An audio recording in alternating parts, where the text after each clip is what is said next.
후회하시는 하나님, 후회하시는 하나님이라는 제목으로 하나님 말씀을 받으시도록 하겠습니다. 미국 로스앤젤레스 간호사인 로스 맥패든이라는 간호사가 최근에 자기가 자기의 SNS에 재미있는 그리고 흥미로운 기사를 영상을 하나 만들어서 올렸습니다. 뭐냐면 이 로스 맥패든이라는 여성은 15년 동안 그 미국의 로스앤젤레스에서 호스피스 병동에서 근무를 하신 베테랑입니다. 그가 인플루언서입니다. 150만 명의 팔로워를 가진 대단한 인플루언서인데, 그가 최근에 자기의 SNS에 뭘 올렸냐? 그 환자들이 임종 직전에 하는 가장 후회하는 세 가지라는 영상을 하나 만들어서 올린 겁니다. 그런데 엄청난 그 영상 조회수가 나왔습니다. 그래서 임종 직전의 환자들이 무엇을 가장 후회하는가, 죽음 앞두고 세 가지를 어떻게 조사를 했냐. 첫 번째는 뭐냐? 건강하게 보내지 못하는 것. 죽음을 앞두고 돌아보니까 내 건강을 유지하지 못하고 건강을 돌보지 못했다는 것이 너무 후회스럽다는 겁니다. 내가 이 건강을 잘 유지했더라면 이렇게 빨리 죽음을 맞이하지 않았을 텐데 라는 그런 후회가 첫 번째였다고 말하고요. 두 번째는 너무 많은 일을 한 것. 보니까 이 병동에 오시는 분들 보니까 과로나 스트레스로 인해서 병에 걸려서 입원하는 경우들을 많이 봤다는 겁니다. 그래서 죽음을 앞두고 보니까 모아놓던 돈, 명예 이런 것들이 별로 중요하지 않은 거예요. 정말로 내가 하고 싶었던 것들을 하지 못했다는 것에 대한 후회가 크더라가 두 번째였습니다. 그리고 세 번째는 인간관계에 대한 후회가 컸다라는 거죠. 그 환자들과 인터뷰하면서 보니까 누군가를 그토록 미워하고 질투했던 그 마음들이 참 부질없었구나, 그런 마음들이 오히려 자신을 좀 병들겠구나라는 고백을 했다는 겁니다. 그래서 살아있을 때 자기의 가족, 친구, 지인, 사람들과의 관계성 속에서 항상 따뜻하게 또 감사한 마음으로, 다정한 마음으로 그들을 대했으면 참 좋았을 텐데, 그런 고백을 들었다라는 것입니다. 우리 인생을 가만히 돌아보면 이렇게 후회하는 일들이 참 많고요. 후회하지 않는 사람 이 땅에 아무도 없는 것 같습니다. 제가 이 이야기를 왜 드리냐? 오늘 본문에 보면 우리 하나님도요, 좀 재미있는 표현이지만 후회하시는 모습이 등장을 하고 있습니다. 내가 후회한다, 내가 후회한다. 무엇을 후회하시나요? 내가 이스라엘의 일대 왕으로 기스의 아들 사울을 뽑아서 그를 왕의 자리에 세운 것을 후회한다. 이 사울을 뽑고 하나님은 기대하셨다는 거예요. 정말로 네가 나의 말을 잘 듣고 내가 이스라엘의 진정한 왕으로 네가 믿고 그렇게 나를 잘 섬기고 따라와줬으면 참 좋았을 텐데, 그런 기대를 가지고 세웠더니 이 사울 왕은 교만과 불순종으로 하나님의 기대를 무참히 짓밟은 것이죠. 지난주 말씀을 통해서 우리가 그 사실을 함께 발견했습니다. 하나님 없이 그는 열심히 인생을 살았던 사람이잖아요. 열심히 싸우고 또 승리를 쟁취했던 사람입니다. 그런데 그의 인생은 늘 승리했지만 어땠다고요? 늘 피곤했다. 늘 피곤하고 불안하고 불면증에 시달렸던 왕이 바로 사울 왕입니다. 다음 사진 좀 보여주세요. 자신의 힘으로 아둥바둥 승리는 해요. 자신의 힘으로 아둥바둥 어떻게 열매는 맺어지는 것 같아요. 하지만 그의 인생에는 하나님 앞에 기도도 없었고 하나님의 도우심도 없었고 감사도 없었고 평안과 안식도 없었고 그리고 명성도 얻지 못했고, 여섯 번째, 가문과 그 자손이 복된 길을 가지 못하고 그의 가문이 끝나버리는 안타까운 결과를 맞이하게 된 것입니다. 그의 인생은 오직 자신의 이름이 높아지는 것, 자신의 명성이 높아지는 것, 그렇게 피곤한 인생을 살았던 그의 이 피곤한 인생이 사실은 몇 년이냐면 20년이 넘어요. 우리가 지난주 살펴봤던 그 14장의 한 장에 기술된 내용이 20년 시간이 넘습니다. 어떻게 이걸 알 수 있나요? 보면 13장으로 가보시면 안 돼. 13장에 보면 그가 이스라엘 일대 왕으로 등극한 나이가 40세입니다. 기억이 나시죠? 그리고 2년 동안 자신의 정예병만 열심히 3,000명 모았어요. 그리고 2년 뒤에 블레셋과의 전쟁을 앞두고 있는 상황에서 하나님께서 제사하고 전쟁을 나가라고 말씀했는데 자기가 마음대로 제사를, 다음 사진 한번 보여주시겠어요? 마음대로 예배를 해치워 버린 겁니다. 하나님을 무시했어요. 하나님을 함부로 생각했어요. 그 결과 그는 하나님 앞에 버림을 받고 하나님께서 너 말고 내가 다른 왕을 세우겠다라고 말씀을 하시죠. 그리고 나서 이제 14장으로 들어오게 되는 겁니다. 그래서 14장에 들어와서 열심히 의미 없는 싸움만 계속 한 겁니다. 20년 동안 승리는 했지만 늘 피곤했던 사울 왕. 그런데 하나님께서 오늘 말씀 15장에 넘어오면요, 놀라운 건 뭐냐면 20년 동안 하나님께서 가만히 지켜본 거예요. 그의 헛된 싸움을, 그의 헛된 전쟁을 가만히 지켜보다가 놀라운 건 하나님이 사울 왕을 포기하지 않더라고. 참이 놀랍습니다. 하나님이 다시 한번 사울 왕을 찾아와서 기회를 주시더라고요. 그가 회복될 기회를 지금 15장 1절 말씀에 발견하고 있는 것입니다. 같이 한번 읽겠습니다. 시작. 사무엘이 사울에게 이르되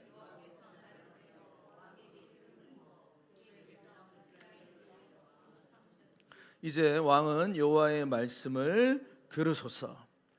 20년 동안 그냥 매일같이 자신의 인생과 명성을 위해 싸움을 싸우고 있던 사울 왕, 불쌍한 왕에게 20몇 년의 세월이 지났어요. 이제 그의 나이가 그럼 대략 몇 살이에요?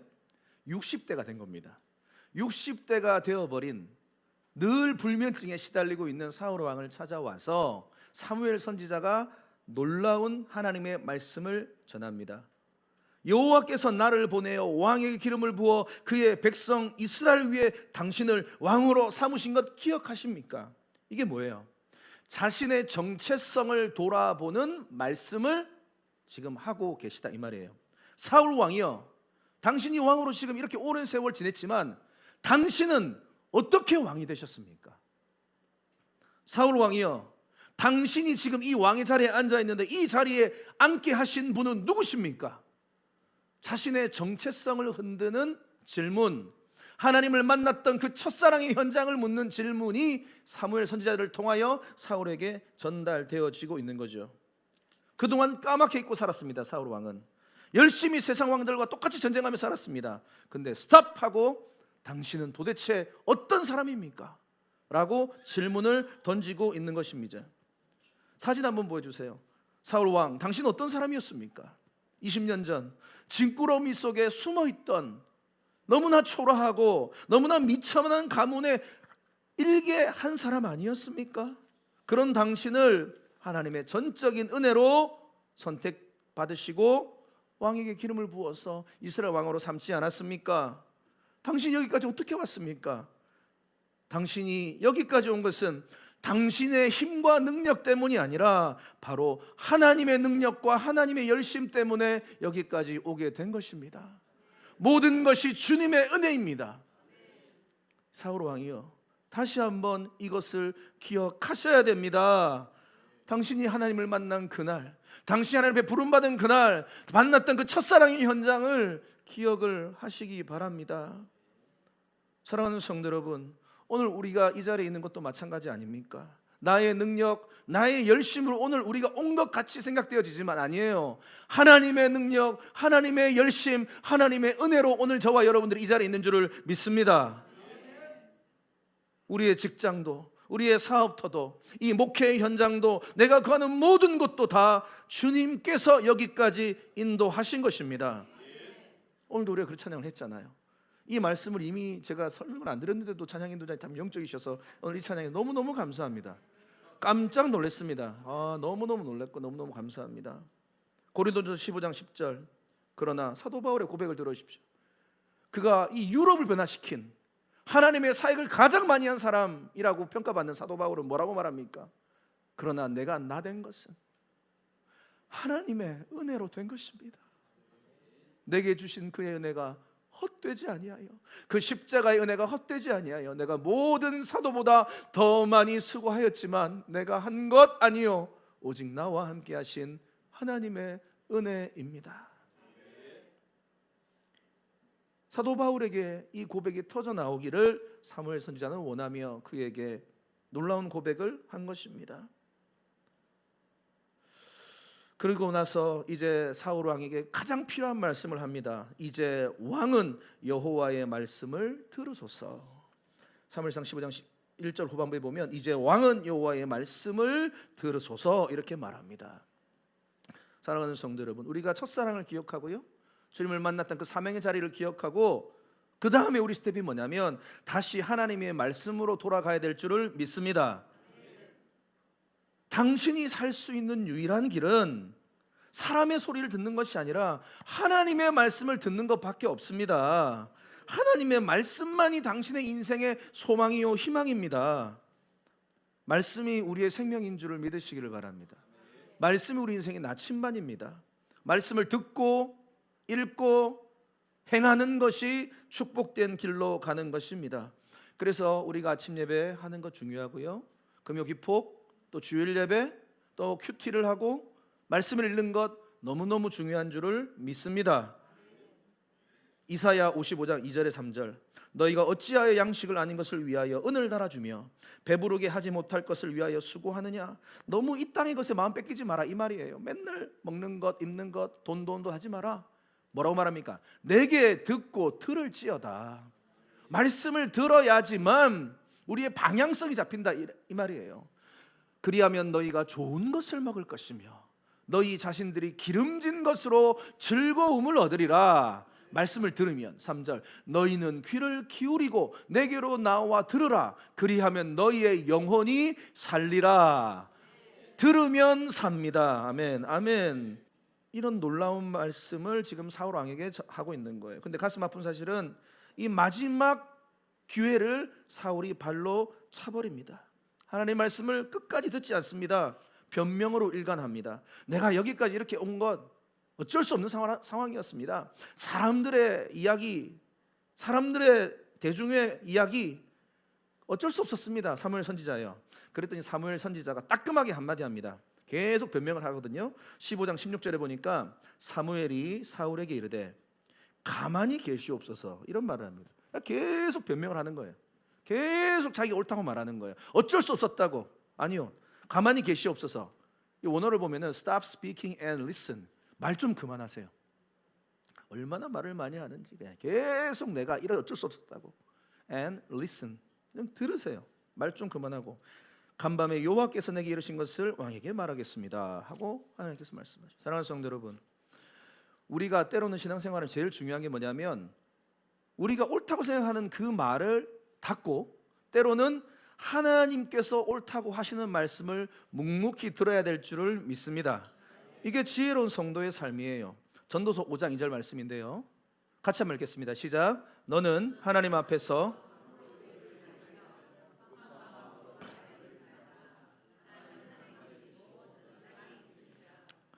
마땅히 말을, 아멘. 여러분들이 이런 축복 있기를 바랍니다. 함부로 입을 열지 말고 급한 마음으로 말을 하지 마라는 말은 무슨 말일까요? 감정적으로 하지 마라 이 말이에요. 언뜻 내 마음에서 지금 하고 싶은 말이 떠오른다 이 말이에요. 내가 속상하다, 내가 힘들다, 나 어쩔 수 없었다, 그래서 그렇게 했다 라고 함부로 말하지 마라. 급한 마음으로 말하지 마라. 마땅히 말을 적게 하라. 여러분, 이것이 놀라운 성도의 지혜로운 삶인 줄을 믿습니다. 그러니까 여러분, 이 말이 내가 원해서 하는 말인지 아니면 하나님이 원하시는 말인지를 순간적으로 기도하셔야 된다 이 말이에요. 우리 입술의 지혜를 주시옵소서. 지금 사울이 왜 사무엘 선지자에게 지금 꾸중을 이렇게 듣고 있는가 보면은 명령을 어겼거든. 사무엘상 15장 2절 3절 지난주에도 말씀을 드렸지만 만군의 여호와께서 이같이 말씀하시기를, 다시 한번 기회를 준 겁니다. 아말렉이 이스라엘에게 행한 일, 곧 애굽에서 나올 때에 길에서 대적한 일로 내가 그들을 벌한다. 광야 40년 생활 동안에 아말렉이 쫓아와서 얼마나 잔인한 짓을 했는가 주님께서 그걸 기억하고 있는 거예요. 3절 지금 가서 아말렉을 쳐서 그들의 뭐요? 모든 소유를 남기지 말고 진멸하라. 다 쓸어버려라. 남녀와 소아와 젖먹는 아이, 우양과 낙타와 나귀까지 다 죽이라. 하나님은요, 사랑의 하나님과 동시에 공의의 하나님이십니다. 이 두 가지의 개념을 같이 가지고 계셔야 돼요. 하나님은 사랑의 하나님이야, 하나님께서 용서의 하나님이야. 그 개념만 가지고 있으면 이단으로 흘러갑니다. 하나님은 공의의 하나님, 심판의 하나님, 의의 하나님이십니다. 이 죄에 대해서 결코 좌시하지 않으시는 분이십니다.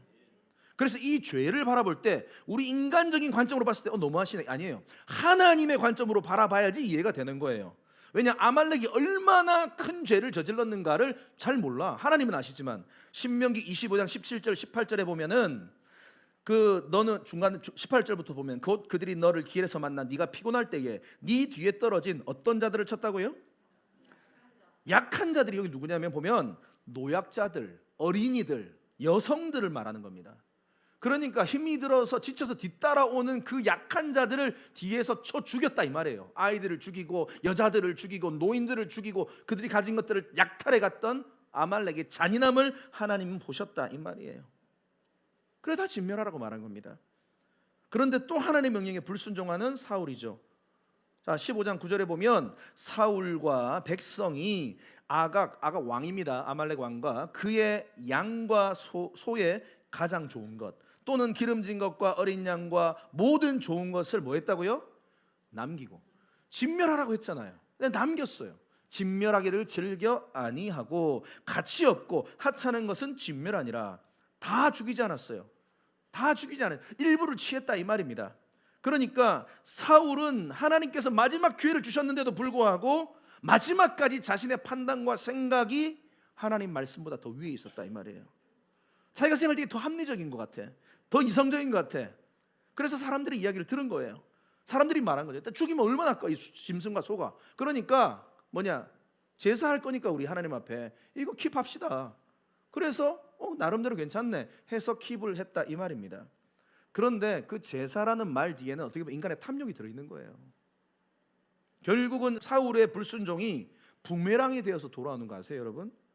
나중에 사울이 마지막 블레셋과 전쟁을 하는 가운데 아말렉 소년에게 죽습니다. 보세요. 사무엘하 1장 7절에서 9절에 보면 사울이 뒤로 돌아 나를 보고 부르시기로 내가 대답하되, 이거 보고하는 장면입니다. 내가 여기 있나이다 한즉 내가 내게 이르되 너는 누구냐 하시기로 내가 그에게 대답하되 나는 아말렉 사람이니이다 한즉 또 내게 이르되 내 목숨이 아직 내게 완전히 있으므로 내가 고통 중에 있나니. 전쟁 가운데 화살을 맞고 사울 왕이 이제 거의 죽어가고 있는 상황이었어요. 청하건대 너는 내 곁에 서서 나를 죽이라. 결국은 그 자기가 남긴 그 씨앗 때문에 부메랑에 대해서 자기가 죽음을 당하는 것이죠. 여호수아 11장에도 보면 하나님께서 가나안 땅에 들어가서 모든 민족과 모든 그 죄악된 것들을 다 진멸하라고 말했거든요. 그런데 가사와 가드와 아스돈이 남아버렸어요. 이게 나중에 부메랑 효과가 되어서 다시 돌아옵니다. 여러분, 가사 땅에서 드릴라가 나왔고 드릴라로 삼손이 망한 거예요. 가드는 어떤 땅입니까? 가드 사람 골리앗이 저 땅에서 나온 거예요. 아스돗은요? 아스돗은 법궤가 빼앗긴 곳이 바로 아스돗입니다. 그러니까 이게 영적으로 하나님께서는 이미 다 알고 명령을 하신 거예요. 그 죄의 뿌리까지 좀 뽑아내라. 그 죄악의 뿌리까지 좀 뽑아내라 라고 말했는데 듣지 않았던 거예요, 사울이. 우리가 여기서 발견한 영적인 은혜가 있습니다. 사울은요, 자기가 어느 정도 순종했으니 순종했다고 생각을 하고 있는 거예요.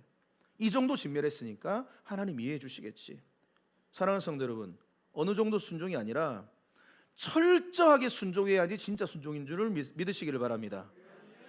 하나님께서 마지막 기회를 줬지만 사울은 불순종하였고 하나님께서 땅을 치며 후회하셔요.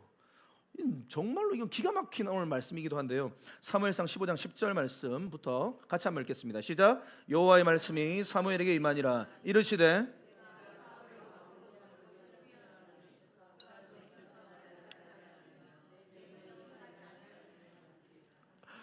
이게 신학적인 이런 것들이 있는 난제다라고 말할 수 있는 거죠. 하나님이 후회를 하셨다. 와, 그 민수기 23장에 보면 19절에 보면 하나님은 인생이 아니시니 시건치 않으시고 인자가 아니시니 후회가 없으시도다 이런 말씀이 있거든요. 하나님은 뭐야? 왜 후회? 뭐지? 하나님도 실수하시나? 이런 개념으로 우리가 접근할 수 있는데 이거 중요한 말씀입니다. 이 후회가 지금 번역상이 조금 아쉬움이 있어요. 이게 뭐냐? 또 다른 말씀에도 보면 하나님 후회하시다는 표현이 있어요. 혹시 아세요? 성경 말씀을 많이 읽어본 분은 알 겁니다. 창세기 있습니다. 6장이 있습니다.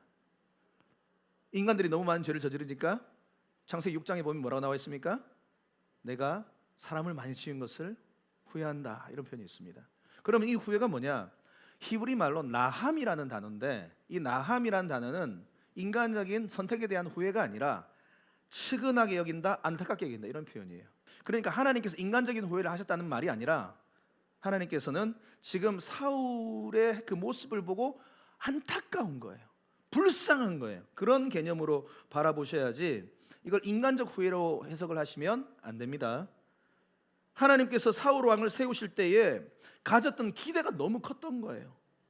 네가 정말로 내 말을 잘 듣고 나를 왕으로 인정하며 그렇게 네가 살아갔으면 좋겠다라는 그 하나님의 소원. 그런데 사울은 정반대 길로 가버리죠. 내 말이 진리야, 내가 왕이야 하면서 하나님을 가까이 하지 않았어요. 하나님을 멀리 했어요. 결국은 변질돼 버린 거죠. 자, 우리에게 적용해 볼까요? 하나님께서 저와 여러분들을 오늘 우리를 부르시고 세우시고 기대하시는 줄 믿으시기를 바랍니다. 그러면 그 하나님께서 우리를 오늘 보실 때에 내가 너를 세운 것이 후회가 된다 라는 개념으로 여러분들을 바라보실 수도 있고요, 아니면 내가 너무 기쁘다, 이런 관점으로 바라볼 수도 있는 거예요. 내가 미라클 교회의 담임 목사로 이성현 목사를 세웠는데 내가 너무 기쁘다. 내가 너를 셀장으로 세웠더니 야, 너무 후회가 되는데? 가 아니라 너무 기쁘다. 내가 너를 가정의 영적 리더로 세웠더니 너무 기쁘다. 내가 너를 직장의 영적 리더로 세웠더니 너무 기쁘다.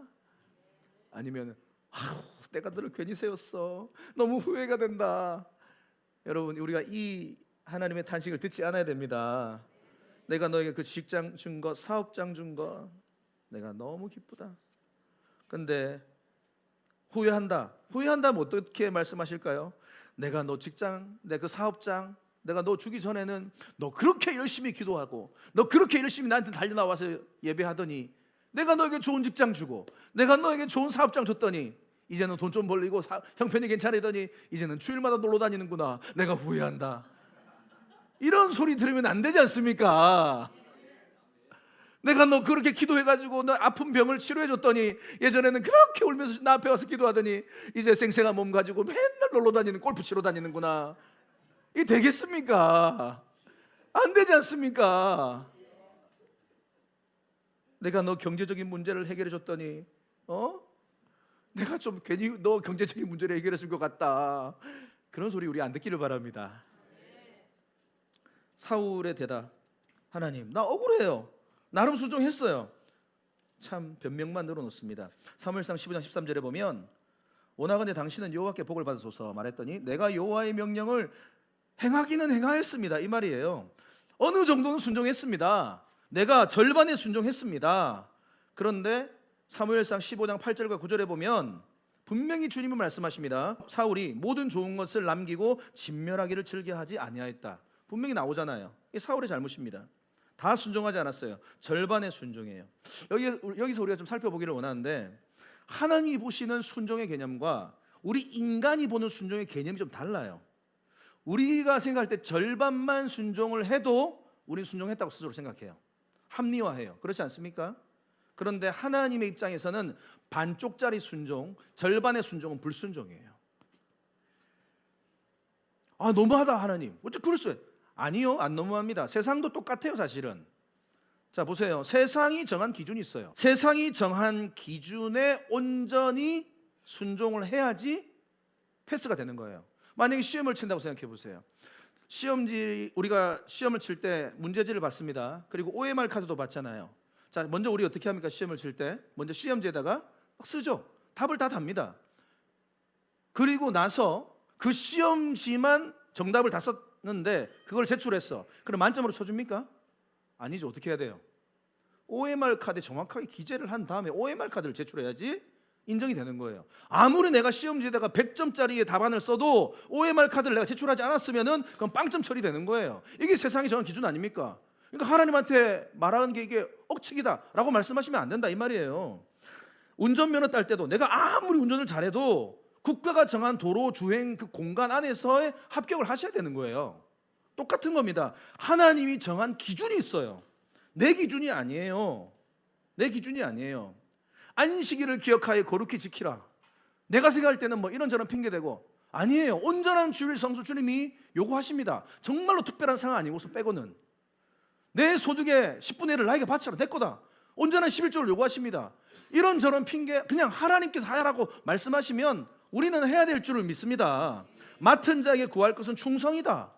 이런저런 핑계 대지 말고 내가 바쁘니까, 내가 몸이 아프니까가 아니에요. 맡겨진 자에게 하나님 앞에 충성을 다하시는 것, 주님이 보시기에 합당한 합격 패스 기준이에요.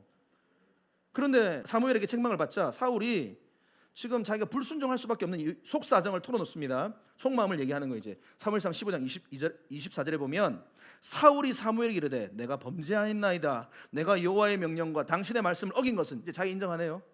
내가 백성을 두려워하여 그들의 말을 청종하였습니다. 계속 변명하다가 이제 안 되니까 뭐라고 말합니까? 사실은 내가 백성들을 무서워해서 내가 그렇게 한 겁니다. 다시 나오네요. 사울의 인생의 모든 삶의 선택의 중심은 뭐예요? 사람이에요. 사람들이 말한 거예요. 이 좋은 짐승 왜 죽이냐고, 가져가서 하나님께 제사 드려야 될 거 아니냐고. 그런데 그 일부는 또 자기들이 취하려고 한 거지. 자신의 가치 판단의 기준이 하나님의 말씀이 아니에요. 사울 왕은 늘 대중이에요. 대중. 오늘 우리가 왜 하나님 앞에 순종을 제대로 못합니까? 온전한 순종을 못합니까? 어떻게 보면 사람 때문일 수도 있잖아요. 남편이 싫어하니까요. 아내가 싫어하니까요. 내가 주일 성수 힘들고요, 11조 생활 힘들고요, 교회에서 봉사하는 건 힘들고요, 선교 가는 건 힘들고요, 말하니까 남편이 자꾸 교회 시간 뺏기지 말라고. 사랑하는 성도 여러분, 이 영적인 도전에서 이겨내시기를 바랍니다. 하나님께서 이 부분에 대해서 테스트를 한 다음에 우리 가운데에 예비된 축복을 주시는 거예요. 그래서 선택은 뭐냐? 결국 우리의 몫이에요. 내가 하나님을 기쁘게 할지 사람을 기쁘게 할지, 선택은 우리의 몫이에요. 갈라디아서 1장 10절, 내가 이제 사람들에게 좋게 하랴 하나님께 좋게 하랴, 사람들에게 기쁨을 구하랴. 내가 지금까지 사람들의 기쁨을 구하였다면 그리스도의 종이 아니다. 사랑하는 성도들, 이번 한 주의 삶을 돌아보십시오. 여러분들은 사람을 기쁘게 하는 데 초점을 맞췄습니까? 하나님을 기쁘게 하는 데 초점을 맞췄습니까? 결국은 이 싸움이에요. 둘 다를 좋게 할 수가 없어요. 우리가 주의 복음을 전하잖아요. 우리가 예수를 전하잖아요. 우리가 믿음으로 살잖아요. 세상 사람들은 우리를 싫어해요. 어쩔 수가 없는 거예요. 왜? 어둠은 빛을 싫어합니다. 우리가 믿음으로 살아나가고 믿음으로 뭔가 결단하고 살아내잖아요. 그들은 우리를 향해 조롱하고요, 우리를 비난하고 손가락질합니다. 극성이네, 그만 좀 해라. 그렇지 않아요. 우리의 중심은 뭐예요? 사람이 아니라 하나님을 즐겁게 해드리는 것입니다. 그래야지 진정한 그리스도의 종이다, 이 말이에요. 절반의 순종은 불순종이에요. 반드시 망합니다. 대중의 의견이 진리가 아니에요. 사람들은 변덕스러워요. 말씀해 드릴까요? 사울 처음에 왕이 될 때 얼마나 사람들이 사울 왕에게 박수치고 막 멋있다고 말했어요. 그런데 다윗이라는 인물이 급부상하니까 어떤 일이 벌어져요? 사울은 천천히요, 다윗은 만만. 사울이 받았을 충격은 어마어마했을 겁니다. 그렇게 나를 칭송하던 사람들의 연기가 전부 다 사울한테로 가버리네. 그러니까 사울이 이렇게 정신이 나가버린 거예요. 예수님도 마찬가지 아닙니까? 오병이의 기적을 통하여서 그렇게 먹이고 돌아보고 세우고 회복시켰던 애들인데, 또 예수님께서 예루살렘에 입성하실 때에 종려나무까지를 흔들고 환영했던 사람들 있는데, 그 사람들이 돌변해가지고 자기 기준에 안 맞으니까 예수님 어떻게 하라? 십자가에 못 박으라. 여러분, 사람 말 따라가지 마시기를 바랍니다. 제발 부탁입니다. 사람의 말을 들으면 내 영혼 망해요. 하나님의 말씀을 들어야 돼요. 사무엘상 15장 30절에 보시면 사울이 끝까지 사람을 의지했다라는 게 나옵니다. 사울이 이르되 내가 범죄하였을지라도 이제 청하옵나니 내 백성의 장로들 앞과 이스라엘 앞에서 나를 높이사, 이런 비참한 부탁을 하고 있는 거예요. 내 백성이라는 말을 하고 있어요. 내 백성. 그리고 내가 당신의 하나님 여호와께 경배, 당신의 하나님이라고 말하고 있어요. 이제는 하나님이 내 하나님이 아니에요. 당신의 하나님. 완전히 하나님을 떠나버린 겁니다. 완전히 저주의 길로 가버린 거죠. 사무엘상 15장 15절도 마찬가지입니다. 당신의 하나님 여호와께 제사하려. 지금 사울이 거의 지금 이 표현을 보십시오. 제사장, 사무엘 제사장에게 사무엘상 15장 21절에 보면 당신의 하나님 여호와께, 지금 계속 당신의 하나님이에요. 사울의 한 번의 실수가 아닙니다. 일관된 그의 가치입니다. 백성은 내 것이다. 그리고 하나님은 내 것, 하나님 나와 상관없어. 당신의 하나님, 나의 하나님 아니야. 여러분, 이런 비참한 삶 살지 마시기를 바랍니다. 다윗은 어떻게 살았어요? 시편 18편 1절 2절. 나의 힘이 되신 여호와여, 내가 주님을 사랑합니다.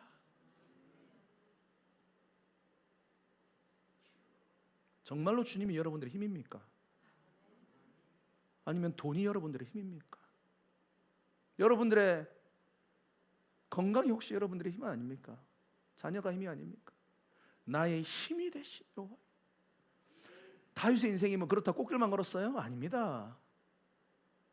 늘 도망자의 신세로 살았어요. 비참하게 살았어요. 억울하게 살았어요. 그런데 그의 고백은 나의 힘이 되신 여호와여, 내가 주님을 사랑합니다. 주님은 나의 반석이십니다. 주님은 나의 요새십니다. 나를 건지시는 이십니다. 나의 하나님이십니다. 내가 그 안에 피할 나의 바위이시며 나의 방패가 되시며 나의 구원의 뿔이 되시며 나의 산성이 되십니다. 하나님을 이런 관계로 다윗은 보니까 하나님이 축복을 안 주실래야 안 주실 수가 없는 거예요. 사울은 당신의 하나님이라고 말하는데 다윗은 나의 힘이 되신 여호와여, 내가 주님을 사랑합니다. 주님을 사랑합니다. 결국은 사무엘이 진짜로 이제 떠나버립니다. 사무엘상 15장 34절에 보면 이에 사무엘은 라마로 가고 사울은 사울 기브와 자기 집으로 돌아가니라. 마지막 기회를 걷어차버렸죠. 하나님께 완전히 버림을 받습니다. 그런데 더 비참한 건 사울은 왕권은 유지해요. 사무엘은 떠났지만 왕권은, 그 비로한 왕권은 유지해요. 하나님 필요 없어요. 왕권만 있으면 돼요. 그 모습을 보고 사무엘상 15장 35절, 사무엘이 죽는 날까지 사울을 다시 가서 보지 아니하였으니 이는 그가 사울을 위하여 슬퍼함이었다. 저는 사무엘이 참 멋진 선지자라고 생각해요. 보지는 않았지만 너무 그의 영혼이 불쌍한 거예요. 너무 마음 아픈 거예요. 기도한 거예요. 여호와께서 사울을 이스라엘 왕을 삼은 것을 위하였다. 참 인간적인 사무엘 선지자입니다. 더 놀라운 사실은 15장 11절, 내가 사울을 왕으로 세운 것을 후회하오니 그가 돌이켜 나를 따르지 아니하며 내 명령을 행하지 아니하였습니다 하시니라. 사무엘이 근심하여 온 밤을 여호와께 부르짖으느니라. 참 멋진 선지자, 진짜 멋진 리더예요. 하나님께서 내가 후회한다 하는데 사무엘은 포기하지 않는 거예요. 주님 앞에 기도하는 거예요. 진짜로 사울 왕을 사랑했던 거예요. 생각했던 거예요. 너무나 슬퍼하니까요, 하나님께서 언제까지 슬퍼할래, 좀 그만 슬퍼해, 이렇게 말합니다. 사무엘상 16장 1절, 여호와께 사무엘에게 이르시되 내가 이미 사울을 버려 이스라엘을 왕이 되지 못하게 하였거늘 네가 그를 위하여 언제까지 슬퍼하겠느냐. 사랑하는 성도 여러분, 이런 사무엘의 마음이 우리에게 있기를 바랍니다. 포기할 수 없는 거예요. 포기할 수 없는 거예요. 내 사랑하는 가족을, 불신 가족을, 내 사랑하는 이웃을 포기할 수 없는 거예요. 사울 왕은 이런 관점에서 보면 참 사랑받는, 복받은 왕이다, 이런 생각이에요. 그 옆에 항상 사무엘 선지자가 중보하고 있었거든. 기도했거든. 20년의 공백 가운데서도 사무엘 선지자는 날마다 그의 영혼을 기도한 것입니다. 그런데 놀라운 사실은 사울은 한 번도 안 찾아가요. 사무엘은 20년 동안 그 이후도 안 찾아가요. 떠나간 다음에 이스라엘이라는 나라 땅덩어리, 강원도 나라, 우리나라의 강원도만 합니다. 작은 나라예요. 그러니까 얼마든지 자기 마음만 먹으면 걸어가서 찾을 수 있어요. 그런데 안 가요. 옆에 보물이 있는데. 사랑하는 성도 여러분, 이런 거 봤을 때 주의 종이 여러분 곁에 가까이 있을 때 가까이 하시는 은혜가 있기를 바랍니다. 제가 없을 수도 있잖아요. 나중에 여러분 뭐 없어지면 다른 목사님 모시면 되죠. 이런 눈빛으로 저를 혹시나 있을 때 가까이 해주시기를 바랍니다. 가까이 하시고 기도 제목 말씀하시고 같이 또 이야기 나누시고, 여러분 이게 축복인 줄 믿습니다. 여러분들을 위해서 간절히 중보합니다. 제가 목숨을 걸고 여러분 한 영혼 한 영혼을 위해서 생명 걸고 저는 중보하기를 원합니다. 또 한 분이 계세요. 오늘 여러분들을 중보하시는 분, 바로 로마서 8장 26절, 이와 같이 성령도 우리의 연약함을 도우시나니. 성령님이 여러분 가운데 여러분의 삶을 중보하고 계세요. 우리는 마땅히 기도할 바를 알지 못해. 기도할 힘이 없어. 뭘 놓고 기도할지도 몰라. 아무것도 모르겠어. 그런데 오직 성령이 말할 수 없는 탄식으로 저와 여러분들을 위하여 친히 지금도 중보하고 계신 줄을 믿으시기를 바랍니다. 성령님을 오늘 이 시간에도 인정하시고요, 성령님께 도움을 구하시기를 바랍니다. 말씀을 마무리하겠습니다. 주님께서는요, 오늘 말씀을 통하여 저는 이렇게 생각합니다. 사울왕이 끝까지 죄악된 길로 가지만 하나님 어떻게든 그를 한번 붙잡고 돌이키시려고 애를 쓰시는 그 모습을 보면서, 여러분 오늘 그 하나님의 안타까운 마음을 기억하시고 우리는 그런 주님 앞에 불효자가 되지 않기를 주님의 이름으로 축복합니다. 절반의 순종이 아니라 온전한 순종을 통하여 주님을 기쁘시게 드리는 주의 자녀들 되시기를 바랍니다. 오늘 우리를 여기에 부르시고 세우시고 기대하고 계시는 하나님, 오늘 우리를 바라보면 내가 너를 그곳에 세운 것, 내가 너를 이곳에 세운 것, 내가 너무 기쁘다, 내가 너무 좋다, 그 음성 듣기를 바랍니다. 늘 주의 종과 가까이 하시고 오늘도 우리를 연약함을 중보하고 계시고 도우시고 인도하시는 좋은 성령 하나님을 의지하고 나가시기를 주님의 이름으로 축복합니다.